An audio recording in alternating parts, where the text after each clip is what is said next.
Alors, le Seigneur m'a dit que je puis parler de quelque chose, d'une mauvaise chaudière. Je crois bien, il va te demander qu'est-ce qu'une mauvaise chaudière.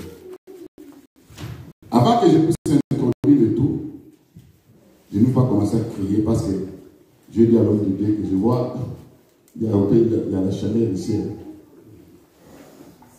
Et des fois, on est un peu étouffé par cette chaleur. Mais ce que tu vas noter, quand Dieu avait appelé les enfants d'Israël, la marche des enfants d'Israël, c'est la marche de l'Église. Amen. Amen. Jusqu'à ça, c'est la marche de l'Église. So, quand vous lisez le livre de 1 Corinthiens 10, verset 1er jusqu'au verset 4, vous allez voir que l'apôtre Paul a dit ceci. Nos pères, en quittant l'Égypte pour aller dans le pays de Canaan, ils étaient sous la nuée et sous la colonne de feu. Ils ont traversé la mer Rouge. L'Écriture vous dit que l'apôtre Paul a appelé ça des baptêmes. Les baptêmes de l'esprit et les baptêmes de l'eau. Il va aller au verset 4, il va dire, il vivait à un rocher, et ce rocher-là se promenait avec eux. Et l'Écriture dit que ce rocher était Christ. Amen. Hein? Amen. C'est que, en quittant l'Égypte, parce qu'il y avait l'agneau qui devait mourir, malgré tous les miracles que Moïse a manifestés, il n'y avait pas la délivrance. Amen. Amen. Jusqu'au jour où l'agneau devait mourir, c'est cette nuit-là que le peuple devait avoir la délivrance pour sortir de l'Égypte, aller au pays de Canaan. Mais vous allez constater que dans leur marche, ils se sont rencontrés dans Ramsès. Ils sont sortis la nuit, mais les jours, c'était dans Ramsès qu'ils se sont retrouvés. Dans Ramsès, c'était comme un lieu de rencontre, un lieu de rassemblement. Quand vous regardez ça, cette marche, c'est comme toi et moi, on était en Égypte. L'Égypte, c'était le monde. Amen. Amen. Christ est mort pour toi et moi. Et la mort de l'agneau a fait que nous puissions nous rassembler dans Ramsès. Donc Ramsès, c'est le lieu de rassemblement. Or, Ramsès, c'est l'image de l'Église. Amen. Amen. On ne se connaissait pas. Mais Dieu a fait cette grâce. L'Écriture nous dit que ce jour-là, c'était une multitude de personnes. Il y avait des Ramsès, il y avait des Ramassis, il y avait les enfants d'Israël. C'était une multitude de personnes. Et d'ailleurs, Moïse avait dit, le Seigneur dit à Moïse, l'agneau que vous allez manger, si la maison est trop petite, mangez ça avec les voisins. Amen. Amen. Au ces voisins, ça cachait un langage. Parce que la maison, c'était la maison d'Israël. Les autres peuples, les voisins, c'était nous les nations. C'était les Ramassis qui sont sortis. Ils n'avaient pas part dans l'héritage des enfants d'Israël, mais à cause de la mort de l'agneau. Parce que les Ramassis, c'était des étrangers. Si ces jours-là, chez les maisons des Ramassis, il y avait aussi la mort des premiers-nés, il allait rester pour enterrer leurs morts. C'est pas ça. S'ils sont sortis, c'est que la mort n'a pas pu pénétrer des maisons des Ramassis. C'est pourquoi ils sont sortis ensemble. Est-ce que vous me comprenez? C'est la préférée. Les Ramassis, c'était les voisins qui avaient aussi mangé l'agneau, qui ont mis aussi le signe du sang, en fait qu'ils puissent sortir ensemble. Parce que là où il n'y avait pas de signe du sang, la mort devait pénétrer. Est-ce que vous me comprenez? C'est que les Ramassis ne pouvaient pas sortir. Ils allaient rester pour enterrer leurs morts. Mais ils sont sortis. Vous êtes d'accord avec moi? Mais à partir de là, la marche a pu commencer. C'était la colonne de feu, la colonne de miel qui dirigeait ces peuples. Mais au lieu d'aller directement, aller de prendre un chemin de 4 jours ou quelques jours, c'est la colonne de miel qui va les amener là où ils doivent faire les contours pour aller traverser la mer Rouge. Et ils vont aller de station en station, de campement à campement. Ça veut dire, dans chaque campement, il y avait toujours quelque chose qui s'est passé. Est-ce que vous comprenez? Devant la mer Rouge, c'était un obstacle. Il ne pouvait pas traverser. Derrière, c'était Pharaon qui poursuivait. Est-ce que vous comprenez? Et arrivé, les campements de la mer Rouge, ça peut être aussi un campement qui concerne ta vie. Oh, il y a un obstacle devant toi. Je ne sais pas quel est cet obstacle-là. Amen. Amen. Tu n'arrives pas à entrer dans la promesse de Dieu. Parce que Dieu t'a promis quelque chose. Mais c'est comme si il y a un obstacle devant toi. Et derrière, il y a Pharaon qui poursuit. Pharaon, c'est l'image des puissants des ténèbres qui nous poursuivent toujours. Amen. Amen. Ça, c'est les campements de où? De la mer Rouge. Mais quand ils ont suivi la main de Dieu, la victoire, comment Dieu avait englouti les ennemis, ils ont chanté. Mais aller un peu plus loin, ils vont arriver dans Mara. Dans Mara, c'est là où les eaux étaient devenues amères. Ils devaient boire de l'eau, mais les eaux étaient amères. N'oubliez pas que Naomi, quand il est allé avec son mari, en retournant avec Ruth, l'Écriture dit, les gens ont dit, Naomi est venue et est retournée dans notre pays. Mais Naomi a dit, ne m'appelez pas Naomi, appelez-moi Mara. Parce que les tout étaient devenus amers. Il a perdu ses deux fils, il a perdu son mari. Les choses étaient devenues amères. Oh, dans Mara, ces campagnes de Mara, c'est là où dans nos vies, des fois, il y a des choses qui deviennent très amères. Où tu n'arrives pas à comprendre pourquoi cette histoire. J'ai accepté le Seigneur. Je crois à ce Dieu-là. Je connais l'œuvre de la croix. Mais pourquoi les choses deviennent amères? C'est un campement aussi pour toi. Est-ce que vous comprenez? Amen. Mais chaque personne a un campement.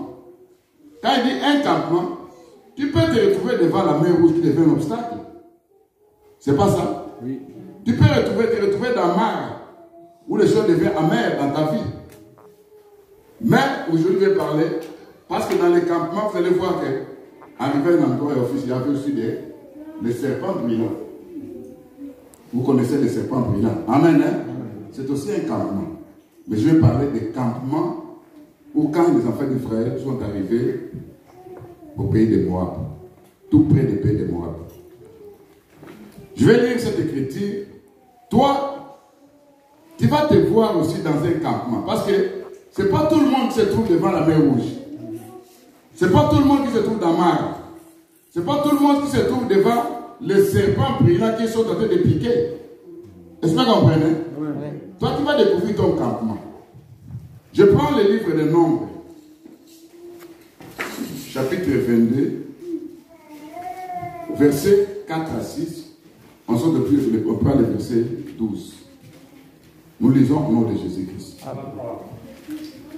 Moi, dis aux anciens demandants, cette multitude va dévorer tout ce qui nous entoure, comme les bœufs broutent la verdure des champs. Balak, fils de Tupor, était alors roi de Moab. Il envoie des messagers auprès de Balaam, fils de Beor. Je saute, je prends le verset 6. Viens, je te prie, maudis-moi ce peuple, car il est plus puissant que moi. Peut-être ainsi pourrais-je les battre et les chasserai du pays, car je sais que celui que tu bénis est béni. Celui que tu maudis est maudit. Je prends encore notre verset. C'est le verset 23. Donc, le verset 8. Balaam répond à Balak. Comment maudirais-je celui que Dieu n'a pas maudit? Comment serais-je irrité quand l'Éternel n'est point irrité? Vous suivez cette lecture? Amen. Suivez-moi. Est-ce que vous comprenez? Amen. Le verset 23, c'est Balaam qui est en train de dire, l'enchantement ne peut rien contre Jacob, ni la divination contre Israël. Autant marqué sera dit à Jacob et à Israël quelle est l'œuvre de Dieu. Amen. Amen. Je prends maintenant Nombre 25. Israël demeurait à Sittim. Le peuple commença à se livrer à la débauche avec les filles de Moab. Elles invitèrent le peuple au sacrifice de Dieu, de leur Dieu. Les peuples mangeaient pour se postant devant leur Dieu. Israël s'attachait à Baal-Péor et la colère de Dieu s'enflamma contre Israël. Amen. Hein? Amen. Un autre verset, ça Apocalypse 2, verset 14. Je vais expliquer ça. Suivez-moi. Ça, c'est la lettre. C'est l'écriture. Je vous ai dit que de l'Égypte au pays de Canaan, c'est au moment où tu as cru jusqu'au jour où nous serons à l'enlèvement. Est-ce que vous comprenez? Cette étape, cette marche, c'est ça ta vie. Est-ce que vous comprenez? Mais chaque personne se trouve devant un campement. Un campement, c'est une situation qui se présente à un certain moment dans la vie. Il y a les autres qui voient cette chose. Des fois, quand tu étais né, d'ailleurs, vous savez, quand un enfant naît, d'abord son premier cri, c'est de pleurer. Quand l'enfant pleure, il veut dire quelque chose. Je viens de l'éternité. Je viens, parce que quand Dieu a dit à Josué, à Jérémie, quand ta mère n'avait pas conçu, avant que tu puisses entrer dans le sein de ta mère, je te connaissais. Il avait connu Jérémie où? C'est à l'éternité. Là, c'était la ville des paix. Et l'enfant qui entre dans le sein maternel, il fait un long voyage. Des fois, c'est 7 mois. Des fois, c'est 9 mois. Des fois, c'est 8 mois. Il y a des autres qui ont pu faire aussi 10 mois. Et quand il sort, la maternité qui va sortir, c'est là, son premier cri, c'est le pleurs. Amen. Amen. Pourquoi l'enfant ne peut pas commencer à sourire?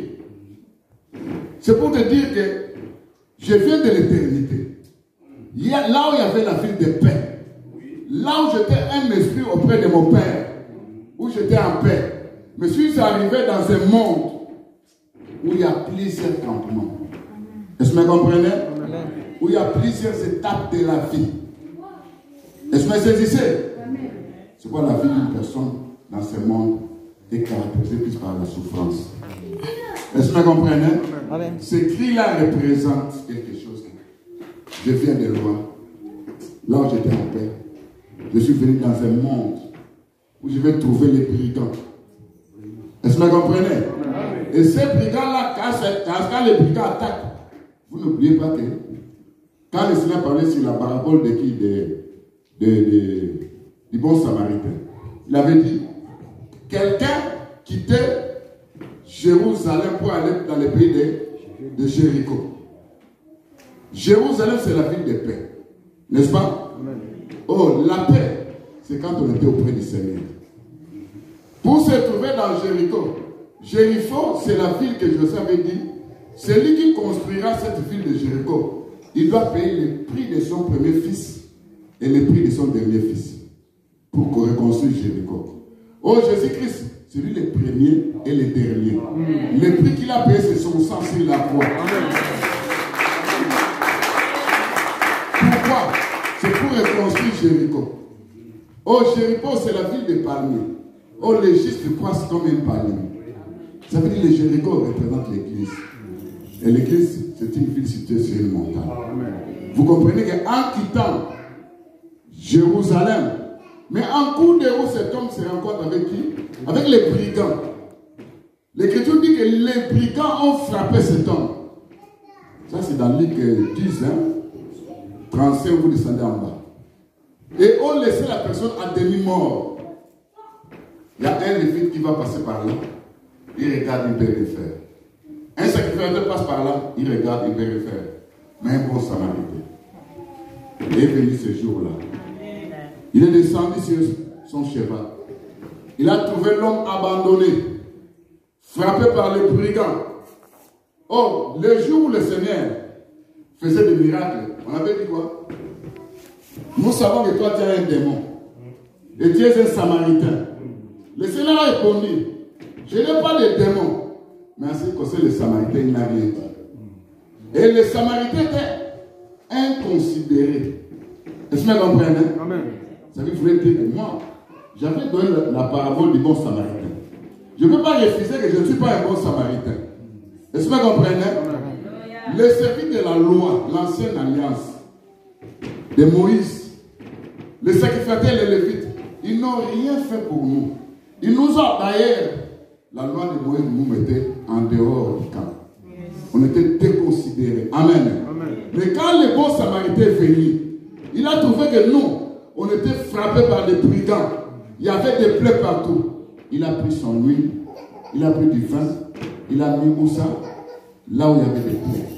Il va prendre maintenant cet homme, il va le placer où? Sur son cheval. Il va aller là où il y a Lot, à l'hôtellerie. Il va dire à Lot là-bas, prends cet homme, prends soin de cet homme, prends ses deux bénis. Mais c'est que tu vas dépenser en plus. De mon retour, je venais te rembourser ça. Amen. Amen. Oh, l'homme qu'on appelle le bon Samaritain, en prenant cet homme qui était frappé par les brigands, oh, l'hôtellerie, c'est un lieu de passage. Vous êtes d'accord avec moi? L'autre qui est là, je dirais aujourd'hui, c'est le ministre de Dieu qui a placé au milieu de vous. Il est comme l'autre. Est-ce que vous comprenez? Les deux derniers, c'est la parole et la puissance de la parole. C'est la loi et l'interprétation. Est-ce que vous comprenez? Mais les dépenses en plus, quand il est en train de gêner pour toi, tu vas au boulot, lui part aussi au boulot. Mais des fois en train de gêner, ce sont des dépenses. C'est pas ça? Mais celui qui vient les payer, c'est pas toi. Aujourd'hui, on peut te dire, toi, pour que tu puisses avoir la vie, il faut que quelqu'un puisse gêner pour toi. On va dire à ton mari, une semaine de jeûne à sec. Là, ma femme, tu peux t'en aller. Parce que 2 jours seulement pour moi, c'est trop. Mais l'homme de Dieu va dire non, que je puisse jeûner une semaine. En fait que cette âme puisse être sauvée. Amen. Amen. Est-ce que vous comprenez? En jeûnant, tu as quoi? La vie. On peut demander à ton père, à ta mère, il fera pas ça. Ce sont les dépenses en plus. Mais celui qui va nous payer ça, c'est lui-même le Seigneur. Amen. Est-ce que vous comprenez? Amen. Mais si je parle, en marchant, ils sont arrivés à un endroit dans le pays de Moab. Balak, qui était le roi de Moab, il va appeler Balaam. Viens, maudis-moi ce peuple. Parce que la personne que toi tu maudis, réellement il doit être maudit. Et si tu le bénis, il sera aussi béni. Amen. Amen. Alors viens, maudis-moi ce peuple. Parce que quand toi tu vas maudire ce peuple, je finirai à combattre ce peuple et je vais vaincre dans cette bataille. Est-ce que vous comprenez? Amen. Alors, Balaam a dit, attendez ici, je vais aller consulter Dieu. Balaam demande à Dieu, est-ce que je peux maudire ce peuple? Le Seigneur dit non. Ce peuple est béni. Est-ce que vous comprenez? Amen. Maintenant, Balak va dire, il retourne chez Balak. Balak c'est le roi. Il dit, je vais te donner toutes les bénédictions possibles. Maudis-moi ce peuple. La réponse de Balak, comment maudirais-je la personne que l'Éternel n'a pas maudit? Vous voyez cette réponse? Donc si Dieu ne maudit pas, personne ne peut te maudire. Amen. Est-ce que vous comprenez? Amen. Et Balaam, il savait très bien, parce que c'est quelqu'un, malgré la Bible on l'appelle un faux prophète, mais comment Dieu est allé chez lui pour se rencontrer chez Balaam, pour lui dire pourquoi ces gens sont venus chez toi. Dieu sait très bien que la bénédiction c'est lui. Mais comment il va aller contrecarrer Balaam pour dire ne bénis pas, ne maudis pas? Et quand vous allez aussi, vous allez voir que juste aller un peu plus loin, il y a l'ange qui va se présenter devant, qui va intercaler qui ça? Balaam. C'est pour vous dire, bien aimé, Dieu est Dieu des principes. Est-ce que vous comprenez? Les principes de Dieu, si vous ne connaissez pas ça, Dieu reste de vivre la misère sur cette terre. Parce qu'il y a des gens qui sont là, leur travail seulement c'est pour maudire. Est-ce que vous comprenez? Est-ce que vous saisissez? Mais l'Écriture dit, Dieu avait béni qui ça? Israël. Balak à son tour, au lieu de prendre le présent l'argent, tout ce que moi je te donne. Toi qui ne fais pas de maudire ce peuple. Vous savez ce que Balaam a fait? C'est ce qui se trouve dans ta vie. Je prends Apocalypse chapitre 2 parce que dans la Bible, quand ça commence l'histoire, ça continue. Vous savez, quand Moïse s'est rencontré avec le magicien, dans l'Exode, on n'avait pas cité le nom du magicien. Hein? Vous qui lisez la Bible. Est-ce que vous comprenez? Amen. Mais vous allez voir que Paul va citer les noms de Jambres et de Janès. Est-ce que vous comprenez? Ça veut dire que l'écriture se complète. Dans Nombre, on ne parle pas de ce qui s'est passé. On dit juste après cette histoire, Moab se trouve où ça? C'est la plaine. Il y a les enfants de c'est la plaine de Moab. Il y a des jeunes filles qui se présentent. Il y a l'idolâtrie qui se présente. Et Dieu, qui devait bénir, sa colère maintenant s'enflamme et la malédiction arrive. Écoutez ce que la Bible dit. Dans Apocalypse chapitre 2. Je lis le verset 4. Nous lisons au nom de Jésus-Christ. Amen.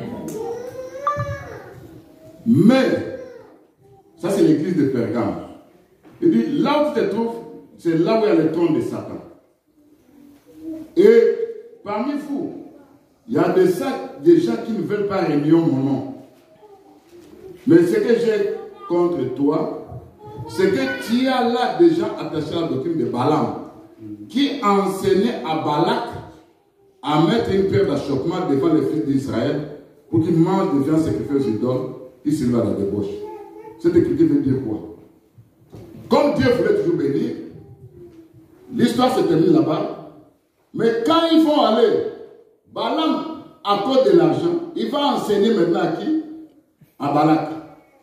Tu veux que ce peuple soit maudit, mais envoie des jeunes filles. Est-ce que vous comprenez? Envoie des jeunes filles, fait que ce peuple puisse entrer dans l'idolâtrie. Quand ils vont manger les viandes sacrifiées aux idoles, ils vont s'accroupir devant Baal-Péor. Dieu va s'irriter, ils seront maudits. Et c'est ce qui s'est passé ce jour-là. Quand les jeunes filles sont arrivées, ceux qui allaient dans le pays de Canaan, ce jour-là se sont divertis en prenant des femmes, des maris, des péchés. Ils ont adoré Baal, ils ont commis l'impudicité. Et la malédiction s'est abattue sur le peuple qui a été béni. C'est ça ta vie. Ceux qui te combattent, ils savent très bien que tu es quelqu'un qui a été béni par Dieu. Et personne ne peut te maudire. Amen. Le diable connaissant cette histoire, mais il te présente des péchés. Il vient dans ta vie avec un péché. Et quand toi tu acceptes ces péchés, mais à partir de là, la malédiction maintenant se présente. Parce que Balaam, il sait que c'était Dieu saint. C'est pas ça. Mais c'est ce qui s'est passé dans Éden. Dieu avait dit, Adam et Ève sont bénis. Soyez bénis. Multipliez-vous. Remplissez la terre. Dominez. Et le diable va se présenter. Il va dire non. Je dois séduire ce peuple. Parce que Satan était auprès, avant qu'il soit Satan, il était Lucifer. Il était auprès de Dieu. Il connaît que Dieu c'est la sainteté. Il connaît que tant qu'un homme ne pêche pas, n'importe quelle malédiction ne va pas tenir. Amen. Amen. Quand j'entends les personnes, malédiction sans effet, ni les sans effet, mais toi un soulard, qui va à l'église, toi dans la vie de l'impudicité, toi dans la vie de lesbienne, et tu dis malédiction sans effet. Mais tu oublies que 1 Corinthiens chapitre 15, verset 55 à 56, l'Écriture dit que les couillons de la mort, c'est le péché. Est-ce que vous comprenez? C'est quand le péché se présente dans ta vie, c'est comme un trou qui permet maintenant au diable d'apporter une malédiction dans ta vie. Est-ce que vous comprenez? Ce que toi tu dis, ça sera mis le sang d'effet, ça a maintenant des effets. Soit il y a des enfants qui souffrent, qui ont des problèmes dans leur vie. Est-ce que vous comprenez? Amen. Vous savez que Balaam connaissait. Balaam va dire ceci. L'enchantement ne peut rien contre Jacob. L'enchantement c'est l'ensorcellement. L'enchantement c'est l'enfoutement. L'enchantement c'est la sorcellerie. L'enchantement c'est tout ce qu'il y a de mystique dans le monde spirituel pour apporter le malheur dans la vie d'une personne. Amen. Amen. il va dire ne paie rien contre Jacob. Mais c'est lui qui va enseigner maintenant. Va, fais ceci. Ils seront maudits. Est-ce que vous comprenez? Amen. Si aujourd'hui, les enfants de Dieu se retrouvent dans des problèmes, des situations difficiles, dans des mariages, dans des maladies, c'est parce que quelque part, le diable a eu cette occasion-là à pouvoir permettre quelque chose dans ta vie. Maintenant, c'est un changement. Au lieu que ce soit mis les sans effets, c'est des effets. Quand tes oncles, les gens de la famille, les gens du quartier, ceux qui se souhaitent tout le temps malheur, durant la nuit, quand ils se présentent quelque part, dans les mauvaises chaudières, en citant ton nom, qui soit maudit, qui fait ça, qui a ceci, cela. Regarde, je vais les écritures. Je prends Ézéchiel chapitre 21. Ézéchiel 21, le verset 26, jusqu'au verset 28. Ici, on nous parle du roi de Babylone qui se tient au carrefour, à l'entrée des deux chemins. Il est en train de tirer des présents, il secoue les flèches, il interrompt les téraphins, il secoue les foins. Le sort qui est dans sa droite désigne Jérusalem. On devra dresser les béliers, commander les carnages, pousser les cris de guerre, dresser des béliers contre les portes, pour élever les terrasses. Il ne voit que des vaines divinations. Mais eux qui ont fait des serments, lui, il se souvient de leur iniquité, en sorte qu'ils seront pris par temps de cette iniquité. Vous voyez ce verset? On nous parle de qui? De Nebuchadnezzar, roi de Babylone, n'est-ce pas? Amen. Quand nous regardons Nebuchadnezzar, roi de Babylone, le livre de Jérémie 51, verset 44 dit ceci. Nebuchadnezzar, tel un dragon. Donc on parle de Nebuchadnezzar qui a un dragon. Oh, le dragon, c'est qui? C'est un diable, n'est-ce pas? C'est pas ça. Cette écriture dit, il m'a dévoré, il m'a détruit. Tout ce que j'avais de précieux en moi, il a enlevé ça. Je suis devenu un vase vide. Qu'est-ce que tu as de précieux en toi? Tu as la flamme de Dieu que Dieu a mis en toi. Cette gloire en toi, c'est une flamme de Dieu. Vous êtes d'accord avec moi? Amen. Mais pour que ça s'éteigne, c'est question. L'Écriture dit que n'attristez pas le Saint-Esprit. Ne tenez pas aussi le Saint-Esprit. Pour éteindre, attrister. Mais il faudra pécher.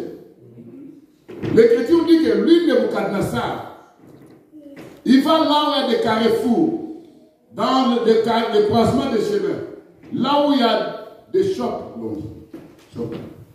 les magasins. Amen. Amen. Là où il y a des magasins. Il dit dans des endroits publics, il fait quoi? Il met des pièges. Il met des flèches. Ils font des incantations. Quand ils font ça, toi tu ne vois pas ça. Parce qu'ils font ça la nuit. Est-ce que vous comprenez? En faisant tout ça, l'Écriture dit ils vont dresser des béliers. Les béliers, c'est comme des esprits impies. Ils vont préparer les carnages. Les carnages, c'est la mort de plusieurs personnes. Ils vont tirer des présages et les mauvais sorts. Les mauvais sorts, ce sont des choses qui arrivent dans la vie de beaucoup de gens. Est-ce que vous comprenez? Ces mauvais sorts, peut-être une maladie qui te suit, qui te combat. Ces mauvais sorts, peut-être ton mariage est détruit. Peut-être la stérilité.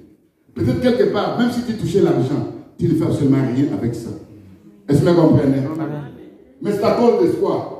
C'est parce que lui, Nebuchadnezzar, quand tu dis que ça, ce sont des divinations, c'est ni les sans effet, lui, il regarde tes iniquités.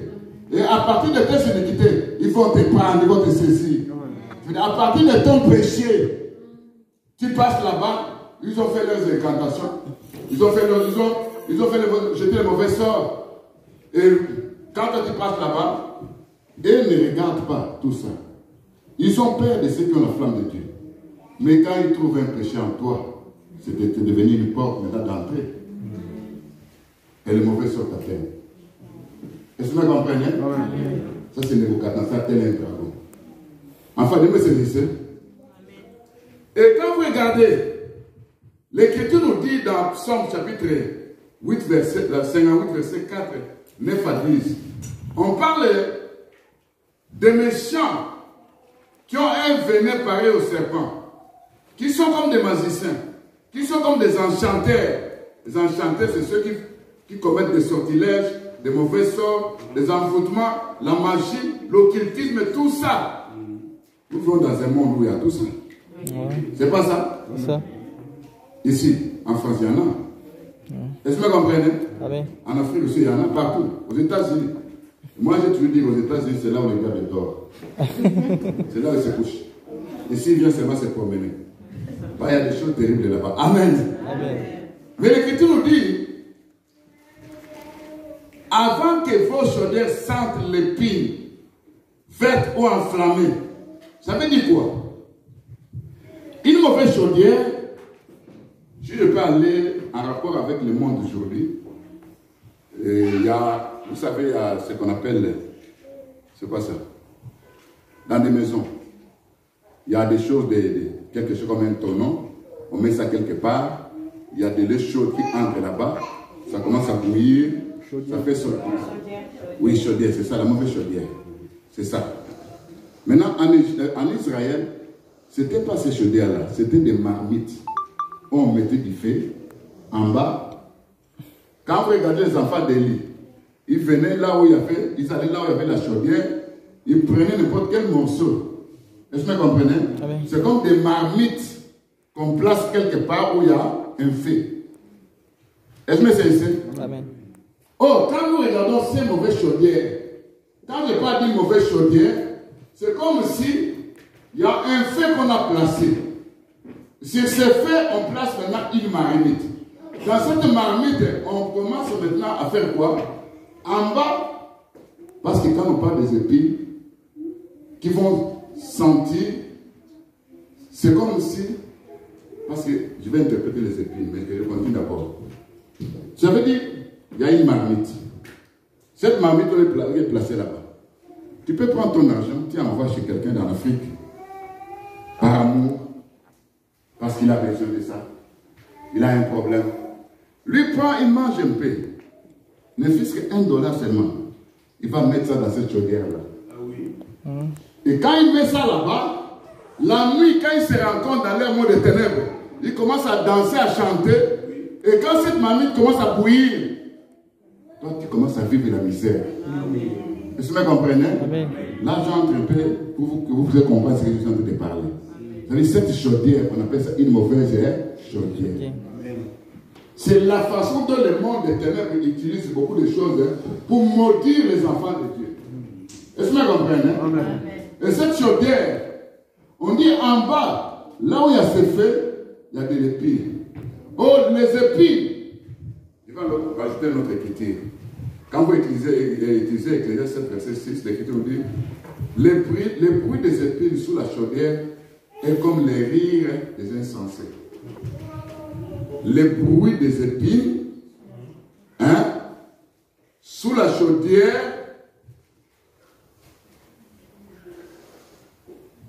on appelle ça les rires des insensés.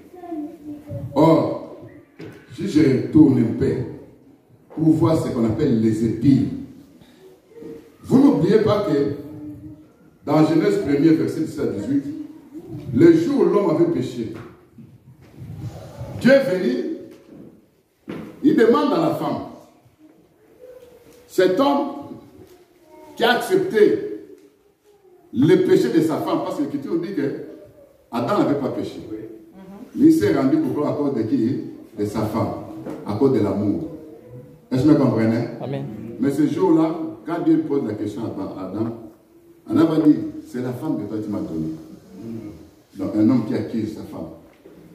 Mais le véritable homme, qu'on appelle Jésus-Christ, il ne t'accusera jamais. Amen. Parce que tu es sa femme. Est-ce que vous comprenez? Amen. Mais les maris de cette terre, ce sont des véritables accusateurs. Est-ce que c'est ici? Est-ce que vous comprenez? Amen. Quand il va accuser, vous savez ce que Dieu va dire. Je ne prends pas la malédiction d'Ève. Je ne prends pas la malédiction d'Adam. D'ailleurs, Dieu n'avait pas maudit Adam. Dieu avait dit, le sol sera maudit à cause de toi. le sol te produira des épines.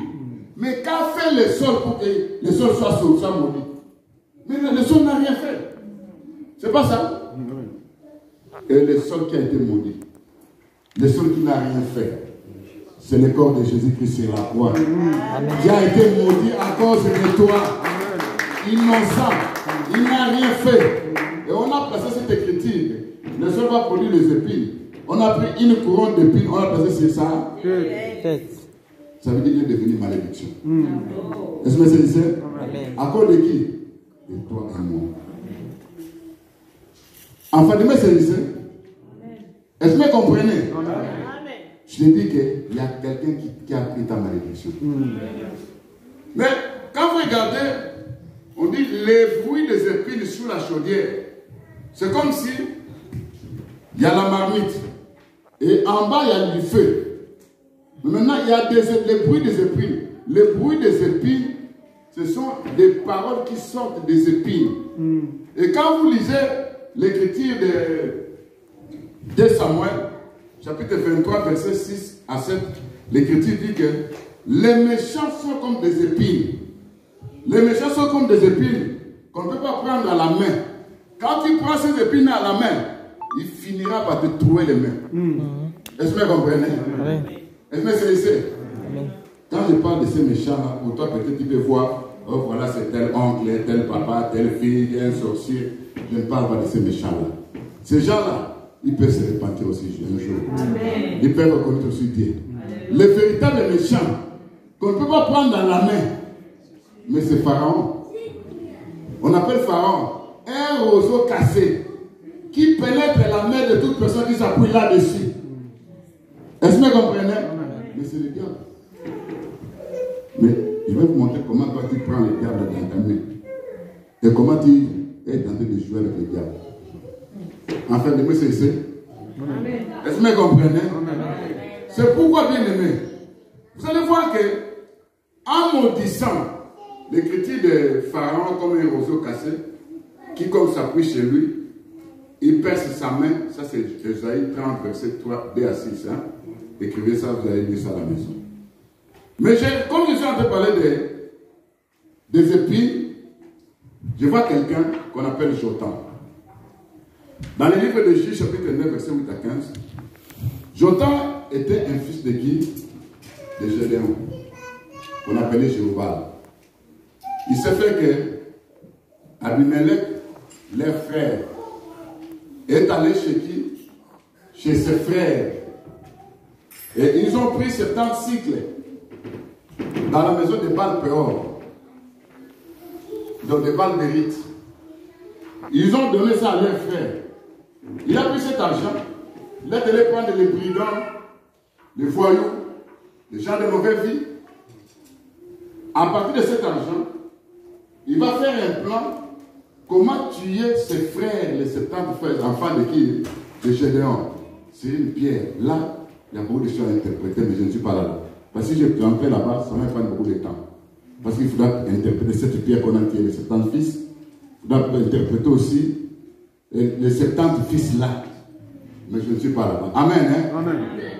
Maintenant, l'un des fils de Jéroboam, il va fuir, il va se cacher. En fouillant, en se cachant, il va dire ceci.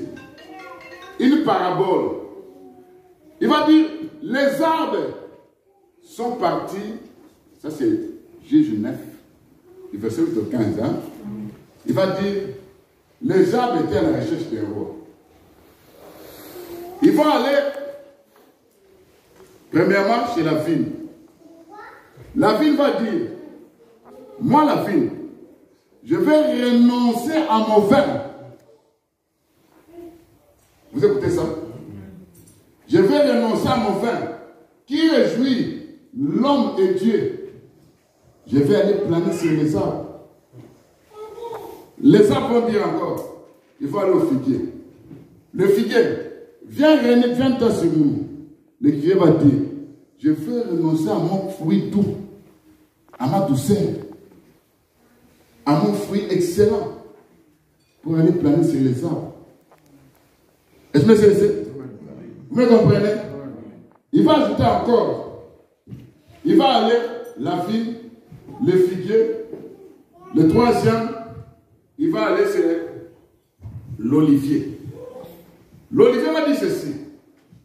Moi, je vais renoncer à mon huile qui m'assure des hommages de Dieu et des hommes pour aller prendre sur les arbres. Alors les arbres vont dire, allons-y sur les buissons d'épines. Que les buissons d'épines règnent sur nous. Alors Apollon va dire, Jordan va dire, que les feux sortent du buisson d'épines pour dévorer les arbres. Amen. Amen. Cette parole mérite une interprétation.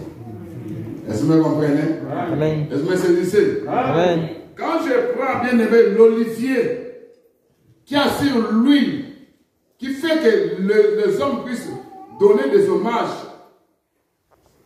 à Dieu, et Dieu lui-même aussi. N'oubliez pas que les bons samaritains, pour traiter, pour donner le soin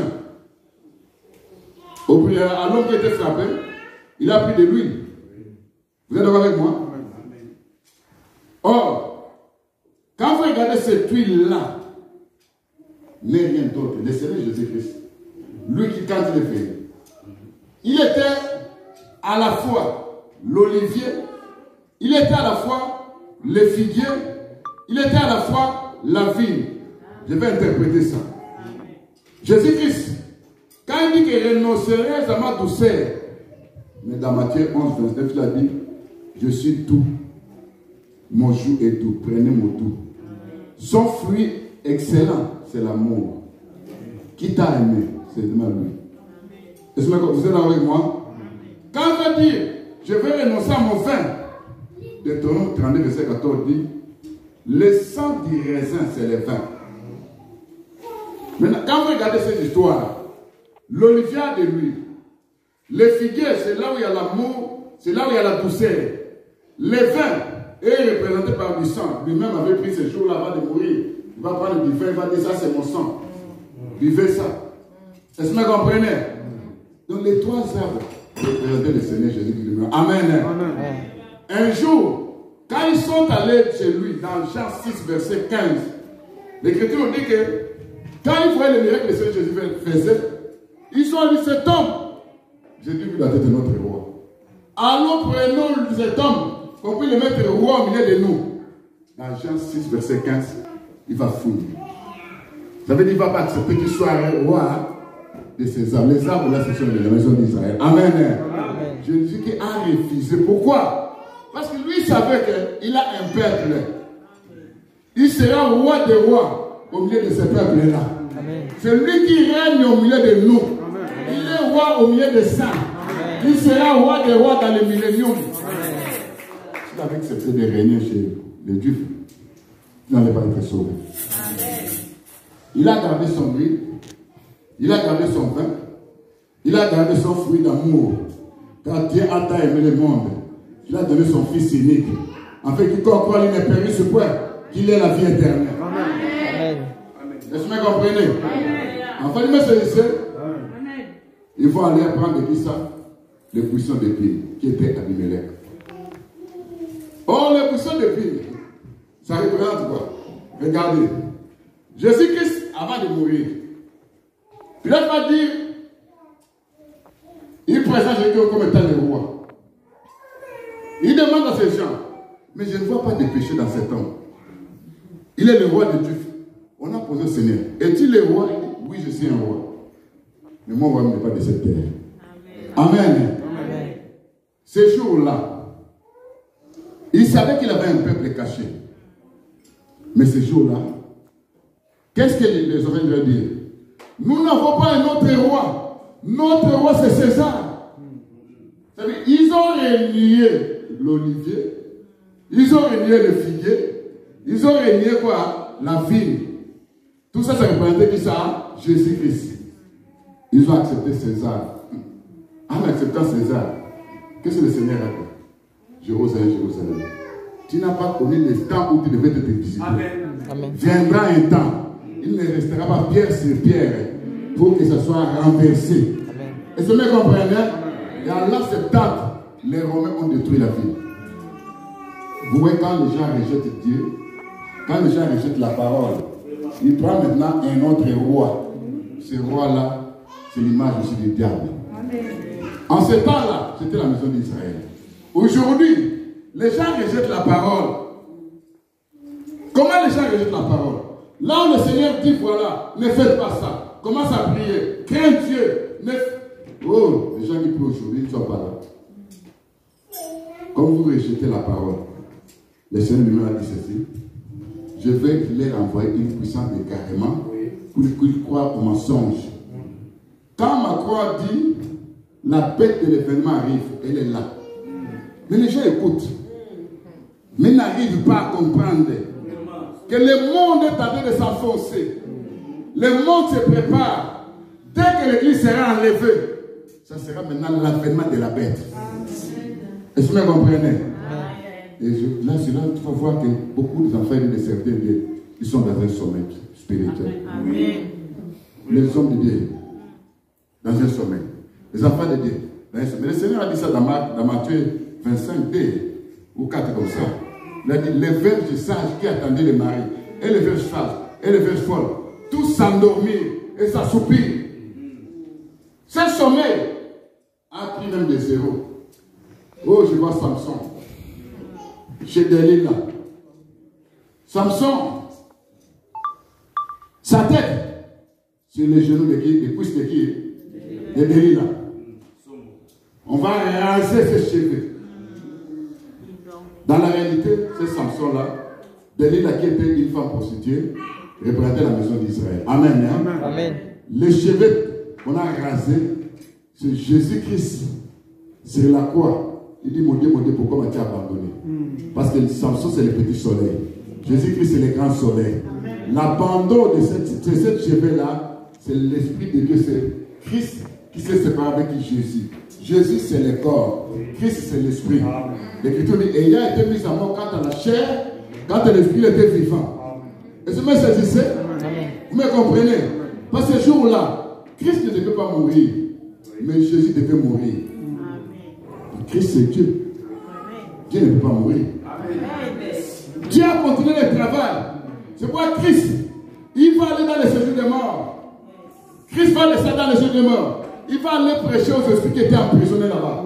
Ce jour-là, il a fait un travail en prêchant. Il a libéré les prisonniers. Et quand il a dit tout est accompli, les rochers se fendirent, les sépulcres s'ouvrirent. Plusieurs corps de saints ressuscitèrent ce jour-là. Ils étaient dans la prison de qui? Du diable. Ils devaient quitter cette prison pour aller dans le lieu de repos. Est-ce que vous me saisissez? C'est moi bien aimé. Quand tu regardes ça, ça veut dire Dieu dans son plan, il fait un travail. Et aujourd'hui, quand vous regardez le monde, ces gens se préparent. Et même nous avons fabriqué des virus Corona-19. Ce sont elles qui nous viennent avec des médicaments. Mais ceux qui voient ça, ils ne savent seulement rien. C'est un signe du temps de la fin. Est-ce que vous comprenez? Samson, on va raser sa tête. Comment un homme peut raser sa tête sans qu'il puisse se voir? Là, j'enlève d'abord Jésus-Christ. Je prends maintenant Samson comme étant un homme. Il y a des gens qui ont perdu même la sensibilité spirituelle. Il va dormir. Même s'il y a un démon qui vient envoûter, il ne voit absolument rien. Il ne sait absolument rien. Il n'arrive même pas à rêver. Il y a des choses qui ne se passent dans ta vie pendant la nuit, dans ton sommeil. Amen. Amen. Pendant la journée, oh, je suis malade, je n'arrive pas à comprendre cette situation. Mais le travail est effectué pendant la nuit. C'est là où un esprit est venu. C'est là où on a tout détruit dans ta vie. Ce que toi tu vois là-bas, ce ne sont que des choses qui s'est passées déjà. Est-ce que vous comprenez? Amen. Regarde, Élie aussi. Élie, avant d'aller à l'enlèvement, il a eu aussi un sommeil. Même qui ça? Jonas, dans les bateaux, un sommeil. C'est pour vous dire que les sommeils, même les héros, même les serviteurs, ça c'est un signe du temps de la fin. Amen. Où l'église est prête d'être enlevée. Est-ce que vous comprenez? Amen. Le sommeil spirituel est là. Les gens sont devenus bien aimés. Vous allez voir, d'ailleurs, ils ne veulent plus se réunir dans les églises. Oh, il y a le Covid, ça va nous contaminer, tout ça. Et toi, tu oublies que c'est Dieu qui te protège. Tu peux rester avec tes masques. Tu peux rester à la maison. Ce Covid-là, c'est un esprit. Ça vient chez toi, ça t'attrape. Ça t'amène à la mort. Au lieu de se confier à celui qui a la puissance, à celui qui est l'arbre de vie. Bien aimé, je vous dis quelque chose. Regarde, dans Éden, on avait planté 2 arbres. L'Écriture nous dit, c'était l'arbre de vie et l'arbre de la connaissance du bien et du mal. Vous êtes d'accord avec moi? Vous êtes d'accord avec moi? L'Écriture nous dit, en plaçant ces arbres, vous savez ce que Dieu a dit? Il a dit, ça c'est Genèse 2, verset 9, on dit, l'arbre de connaissance du bien et du mal qui produit la mort. Hein? Et l'arbre de vie. Maintenant, le diable vient. Parce que les gens se demandent, il y a des séries qui disent, voilà, oh, il y a une publicité entre Adam et Satan. Ça n'a pas de sens. Satan d'abord c'est un esprit. S'il veut commettre l'impudicité, il ne va pas mettre au monde de quelqu'un. Est-ce que vous comprenez? Est-ce que c'est ici? L'Écriture dit que l'arbre de la connaissance du bien et du mal était là. Quand vous lisez maintenant le livre des Romains, chapitre 3, verset 20, l'Écriture dit que la connaissance du mal vient de la loi. La connaissance du bien et du mal vient d'où? De la loi. Et moi, je ne pouvais pas connaître la loi si la loi n'avait pas dit tu ne tueras pas, tu ne mangeras pas, tu ne feras pas ceci. Et la loi, le péché, s'est saisi, m'a séduit et m'a fait tomber. Il m'a amené la mort. Le péché, c'est le diable. Cet arbre-là, c'est ce qu'on appelle la loi de Moïse, qui ne portait que la mort. Vous savez que la loi n'a porté que la mort, hein? Elle pour être dans pour dent. C'est pas ça? Mais l'arbre de vie était à côté. Ce jour-là, Dieu va dire ceci. Il dit, empêchez l'homme de toucher l'arbre de vie et de vivre éternellement. On doit placer quoi? Des chérubins avec l'épée flamboyante. Est-ce que vous écoutez moi? Amen. Vous écoutez? Amen. Les 2 chérubins, ça c'est le chemin de l'arbre de la vie. Dieu dit, empêchez l'homme de manger cet arbre de vie et de vivre éternellement. L'arbre de vie, c'est Jésus-Christ lui-même qui donne la vie éternelle. C'est Jésus-Christ lui-même. C'est lui l'arbre de vie. Est-ce que vous comprenez? C'est qu'on avait empêché les gens d'écouter à cet arbre-là, qui est la vie. Est-ce que c'est ici? Cet arbre de la vie, qui est Jésus-Christ, l'arbre du milieu. L'Écriture nous dit, l'épée flamboyante des chérubins qu'on avait placé là-bas, ce jour-là, dans le nombre 789, quand Dieu va dire à Moïse, fais le propitiatoire, mets des chérubins à gauche et à droite. Mais ces chérubins ne doivent pas avoir l'épée. Pourquoi? Parce que si le propitiatoire, il y a du sang. Est-ce que c'est ici? Moi, quand je viendrai, ma voix va se faire entendre là où il y a du sang. Ça veut dire le sang devait empêcher les chérubins à exercer l'épée flamboyante. Amen. Amen. Mais ce jour-là, c'est la croix. Quand il y a eu du sang était sorti. Ce sang-là, c'était pour te racheter. Ce sang-là, c'était pour me racheter. Ce sang-là, c'était pour me justifier. Ce sang-là, c'est pour te donner la victoire. Ce sang-là, c'est là où il y a la voix de Dieu qui dit, au-dedans de ce temps-là. Quand on dit que le sang de Jésus-Christ parle mieux que le sang d'Abel. Le parler de ce sang-là, c'est le rachat de ton âme. Il est venu te racheter. Tu n'appartiens plus à ces gens-là. Tu appartiens à Jésus-Christ. Amen. C'est ça là. C'est ça qui te donne la victoire. C'est ça là. C'est ce sang-là qui te justifie. Quand Dieu te regarde de toi en tant qu'homme, il ne verra que de souiller. Mais quand il te regarde à travers le sang de Jésus-Christ, il dit deviens pur devant lui. Mais c'est question de reconnaître d'abord tes péchés. Quand tu reconnais ça, Oh, bien aimé. Les saints réconciliés. Vous savez que les saints devaient faire quoi? Devaient réjouir Dieu et les hommes. Dieu qui était en colère envoie du sang. Sa colère s'est apaisée. Les hommes qui étaient malheureux envoient du sang. Oh, ils ont eu la vie. Est-ce que vous comprenez? C'est pour vous dire que celui qui est venu avec la vie, c'est qui? Jésus-Christ. Lui-même a dit dans Jean 6, 53, 56, si vous buvez mon sang, vous mangez ma chair, vous avez la vie éternelle. Est-ce que vous comprenez? C'est pour vous dire que le travail a été fait. Aujourd'hui, ce n'est plus le temps de se déchirer là avec les feux flamboyants, mais c'est le temps de la grâce. Mais cette grâce est bafouée. Cette grâce, les gens n'arrivent plus à comprendre cette grâce.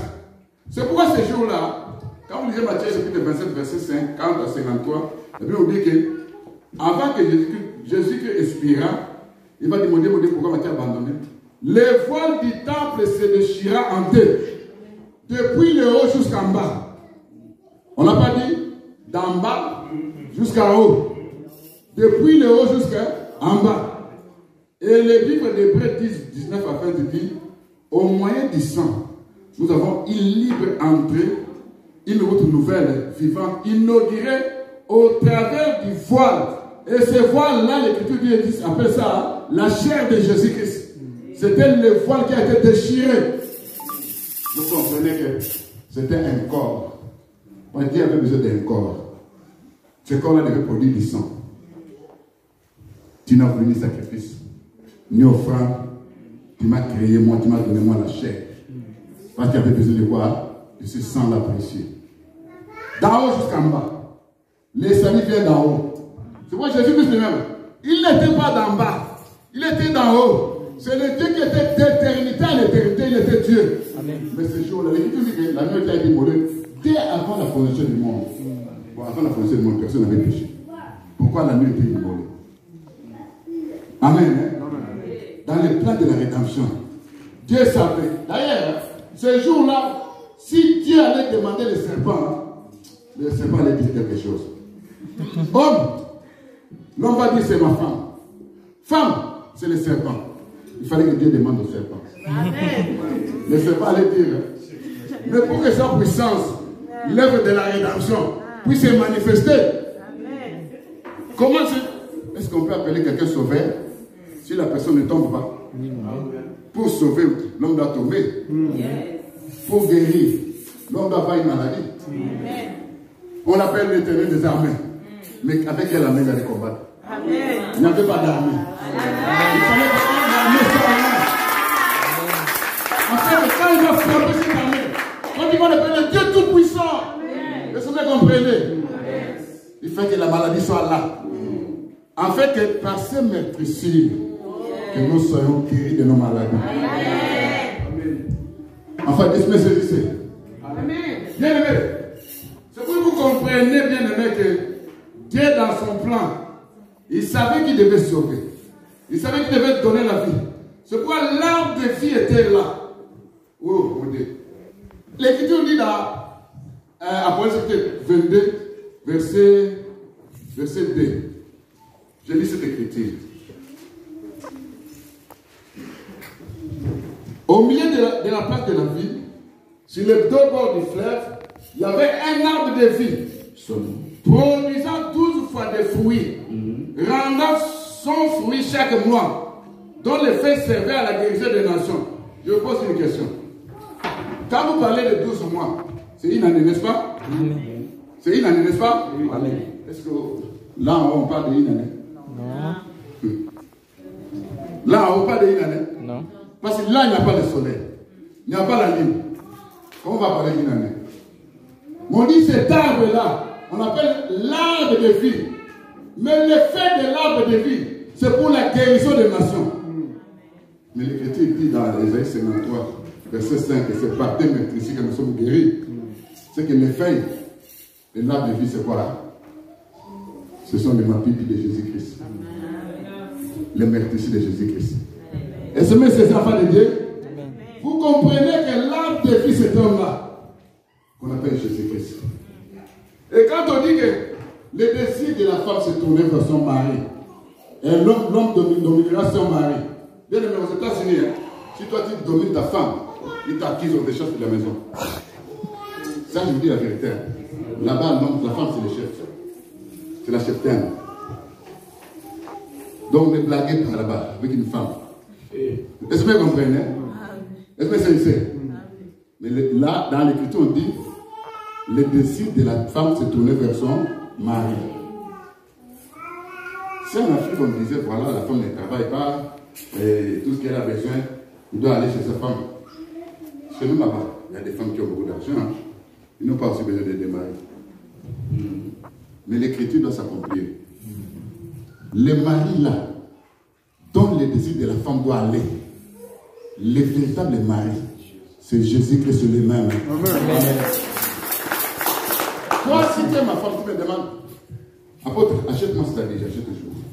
Demain, achète-moi, je t'achète. Après, achète-moi la fête de ma femme. Je crois bien l'avion. Je crois que tu dois avoir un homme et un autre homme. Hein. Tu me demandes l'avion. Même s'il me demandait aujourd'hui, demain, après-demain, oh, cette femme commence à exagérer. Comment demander? Mais le véritable mari, tu demandes le matin, tu demandes le soir, tu demandes la nuit, tu demandes partout. Il te dit demande, tu n'as pas encore demandé. Le véritable mari, qui dominera sur toi, toi ne vas pas dominer ta femme. Il va t'accuser aux États-Unis, et quand il va faire les filles là, les policiers, ils vont venir. Qu'est-ce qu'il y a?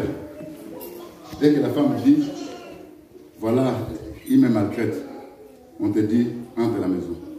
40 mètres. Prends tes habits, sors. Et quand tu pars, on te dit, les enfants, l'air salé, c'est toi qui dois commencer à payer ça. Maintenant, cette écriture, le mari va donner sur l'homme, ne va pas s'accomplir. Les maris là, c'est pas toi. Frère, c'est pas toi, c'est pas moi. C'est Jésus-Christ lui-même qui domine sur nous. En dominant sur nous, il est en train de régner au milieu de nous. Il est dans toi. C'est pas ton mari. Mais toi, respecte tout simplement ton mari. C'est un commandement. Respecte. Ne faites pas de n'importe quoi. Hein? Parce que ces versets va t'attraper.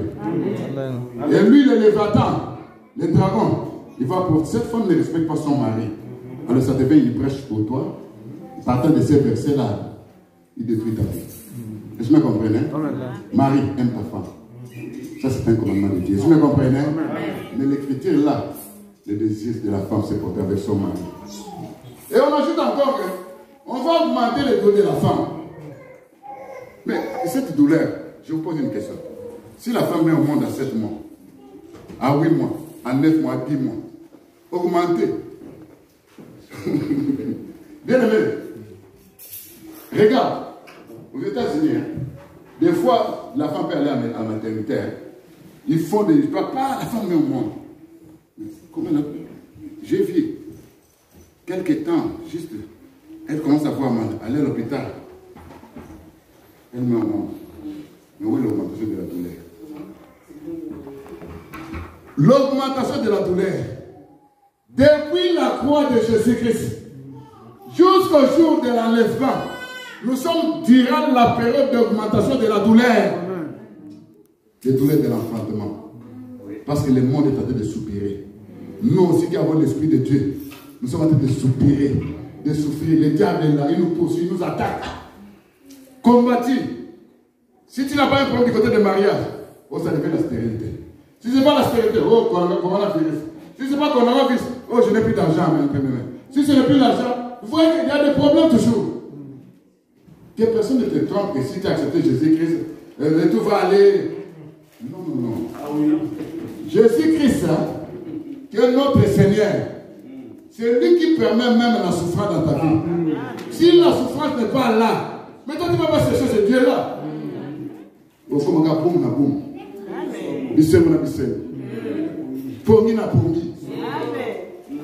me comprenez? Des fois, non. Je permets ça. Dieu me, mon Dieu, Zambé. Je dis, voilà, mon enfant est venu me chercher. Amen. Est-ce que vous me comprenez?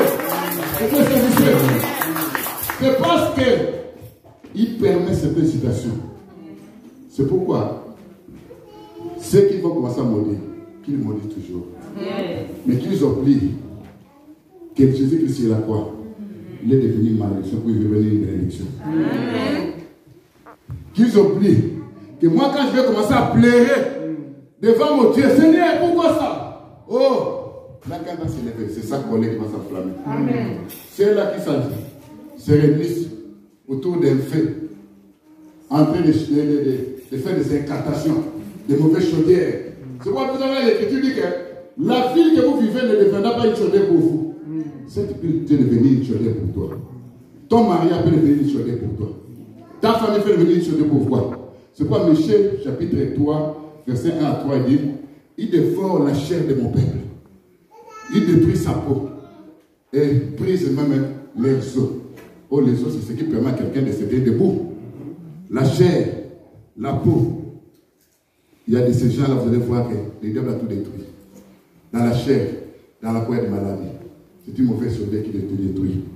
Est-ce que vous comprenez? Mais il y a quelqu'un qui a vaincu. Il y a quelqu'un qui est l'arbre de vie. Il y a quelqu'un qui a pu verser son sang précieux. Il y a quelqu'un qui t'a acheté. Il y a quelqu'un qui dit, moi je vais régner sur toi. Il te dit tout simplement, la prêche ferme ça. Pour que la maladie ne t'atteigne pas, obéis à sa parole. Enfin, vous me comprenez? C'est là bien que vous allez comprendre que l'arbre de vie, c'est Jésus-Christ. Le véritable mari, c'est qui? C'est Jésus-Christ. En Jésus-Christ, nous avons la vie éternelle. En Jésus-Christ, nous avons la libération. S'il est allé libérer ceux qui étaient emprisonnés, mais on t'a placé dans une prison. Quelle est cette prison? Oh, à la gâté, à la gâté. Mais c'est lui qui est venu libérer les prisonniers. Amen. Est-ce qu'il y a un problème de ça? Où je te dis que celui-là, Jésus-Christ, il est fils présent. Il est l'arbre de vie. Il va te libérer. Là où tu as été ligoté, si on a ligoté tes torts, il va délier ça au nom de Jésus-Christ. Parce qu'il a la capacité de le ligoter. Amen. Si on t'a possédé, lui, il a déployé les dominations des principes. C'est la croix. Il les a livrés pour un spectacle entre les par la croix. Et ce monsieur, c'est pour vous dire, bien aimé, lui, notre Seigneur, quand il t'a racheté, tu n'appartiens plus à ces gens-là, qui lui appartient. Une propriété vive, qu'aussi maté, c'est aussi nos obétants. C'est lui qui te justifie. Est-ce que vous comprenez? Job dit dans Job 3, 8, ceux qui maudissent les jours excitent les lévantins. Il y a des gens qui maudissent les jours. Ils se préparent pour maudire ton jour. Est-ce que c'est ça? Ils excitent les lévantins, ça veut dire qu'ils excitent les diables à pouvoir te détruire. Mais sache que, même si on a établi des lois établies, parce que l'Écriture dit dans Romains 8, verset 2, la loi d'esprit de vie en Jésus-Christ m'a affranchi de la loi de la mort et du péché. Quelles sont les lois établies dans ta famille? Les lois établies. Oh, dans notre famille, on souffre toujours de la maladie telle. Voilà une maladie. La maladie de diabète. Qui a établi cette loi de maladie de diabète? Il oublie que Jésus-Christ, il y a ses maîtres ici là-bas. Oh, dans notre famille, même si on s'est marié, on retourne à rentrer. Il y aura toujours, tu dois rentrer dans la famille. Qui a dit ça? Celui qui repart le tout. C'est Jésus-Christ. Cette loi qui a été établie dans votre famille, il va briser. Cette loi de cassation de vie de mariage. Oh, dans notre famille, il y a la sorcellerie du sang. La sorcellerie du sang, mais nous savons que le sang qui a été versé sur la croix, ce sang-là peut pénétrer dans ton sang pour enlever la marque de la sorcellerie. Amen. Tu ne vas plus commencer à vivre cette marque-là. Parce que l'arbre de vie est là. Un désir accompli. C'est l'arbre de vie. Pour ça, il faut qu'à des étés dans le monde. Amen. Lève-toi, bien-aimé. Lève-toi, on va prier. On va demander à Dieu, Seigneur, s'il y a une chaudière qui me combat, s'il y a une malédiction qui s'abat sur moi, s'il y a une loi établie dans les ténèbres, si je suis emprisonné quelque part, toi qui es l'arbre de vie, pénètre dans mon problème. Amen. Appelle l'arbre de Jésus-Christ. Dis-lui, viens, je vais te voir. Amen. Et lève tes mains, bien-aimés. Lève tes mains en haut. Je ne sais pas dans quel campement tu te retrouves. Est-ce que tu es dans Mara? Les choses sont des mers, les choses sont en mer. Il y a un bois qui doit être jeté là. Ce bois-là, c'est Jésus-Christ lui-même. Il a dit, si on fait ça à l'arbre sec, si on fait ça à l'arbre, au bois vert, quand arrivera-t-il le bois sec? Le bois vert, c'était qui? Lui. Les choses deviennent amères. Il va toucher ça. Merci Jésus. Amen. Amen. Cette maladie qui est héréditaire, il va mettre fin à ça. Tes mains qui sont trouées, il va enlever ce trou-là. Il va commencer à toucher de l'argent. Tu feras avec ça quelque chose de bon.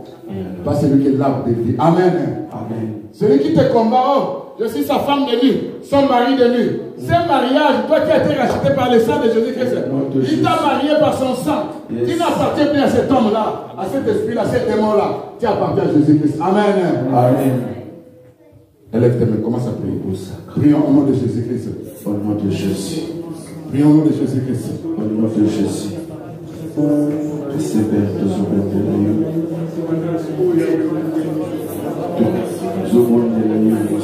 Demande à Dieu l'arbre de vie. Jésus-Christ, l'arbre de vie. Nous avons Il y a la guérison. Il y a la solution de ton problème. Jésus-Christ est venu. Au nom de Jésus. Non, il pénètre dans ta vie. Nous avons libéré le mort. Tu es libéré. Nous avons libéré le mort pour la vie. Tu vas te libérer. Nous avons libéré le mort pour la vie. Tu vas te libérer. Nous avons libéré le mort pour la vie.